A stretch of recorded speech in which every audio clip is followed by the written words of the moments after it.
on-track schools is that young people they're exposed to the content and to the grade level content, regardless of their environments that they come from, the backgrounds. They're exposed to the grade level content. And we have to ensure that that happens everywhere. And that just cannot happen at on-track schools. It also needs to happen at citywide admits and at neighborhood schools as well. And that's the work that we're doing to really ensure that Tier 1 instruction is the focus of everyone, so that we're trying to meet the needs of those young people. And then we know that some will need and require Tier 2 types of instructional strategies. Then the third thing is really looking at those programs that have been successful in supporting some of the special admission schools, and programs like Stepping Stone and others that provide additional support to young people, and focusing some of those supports to neighborhood schools that could also use individuals who would have and who could provide and build higher expectations for the young people who attend those schools as well.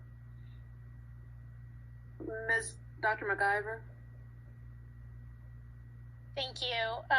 This has to do with the how, but it's kind of the how moving forward, because I have decided that I'm just going to keep pushing this point. I've been doing a lot of research around the correlation with climate and academic achievement, and I don't believe that we can have conversations about academic achievement in the absence of a conversation about climate. This is a lot of the research that I have been going through, and it's all across the board says the same thing. And I just want to read one quote from one of these journal studies. Dr. McIver? I just need to. I'm sorry, I have to.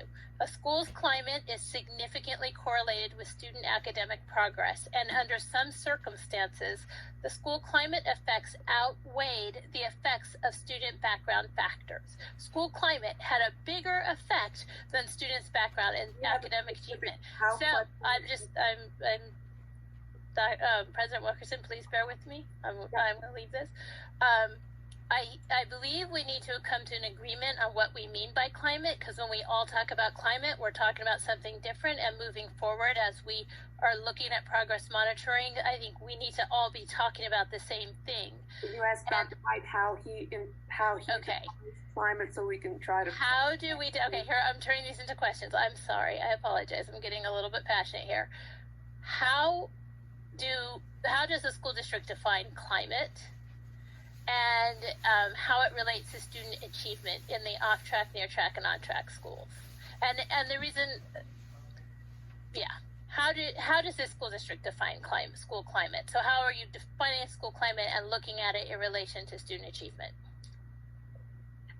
Yeah, so we define, so there are climate pieces that we have on our surveys. And so we define climate as all of those supports and actions and activities that young people engage in that become a part of their educational experience. And so it's all of those things outside of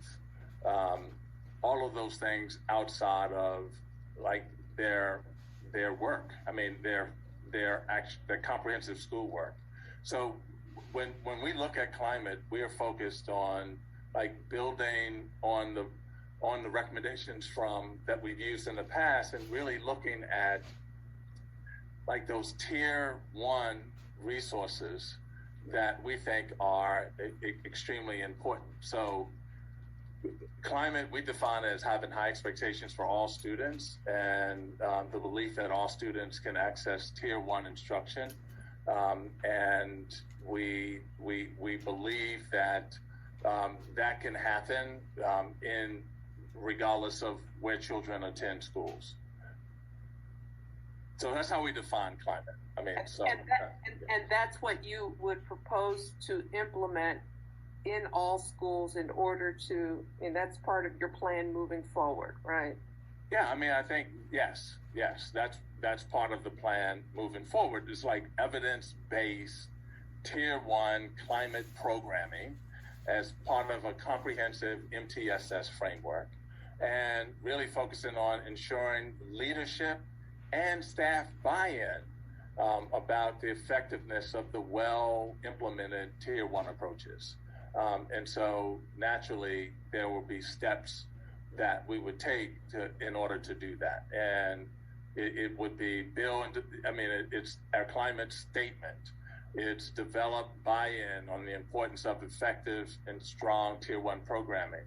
It's identifying appropriate tier 1 climate programs in the school improvement planning process, right? So, and then implementing through differentiated training or coaching from specialized program offices and staff.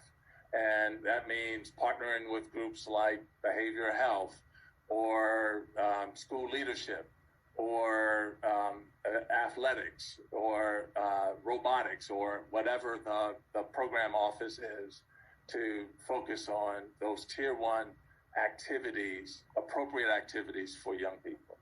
Ms. Danzig? Okay. President Wilkerson, we have 15 minutes. Okay, Ms. Dan. Yeah, my question, and looking at particularly our off-track students, and realizing that we're looking at them from up to the grade of 11th, which means that 11th grader will be going into 12th grade next year with a little time to really change the tide. How do you plan to, or do you plan to use techniques and strategies targeted to that group that's going to be graduating out to see what of any of that loss can be recaptured? Yes, Board Member Danzig, it's part of why we are administering the STAR assessments now, because it gives us some information about where young people are, because it gives us some information about where young people are, and then what they will need. We talk. No.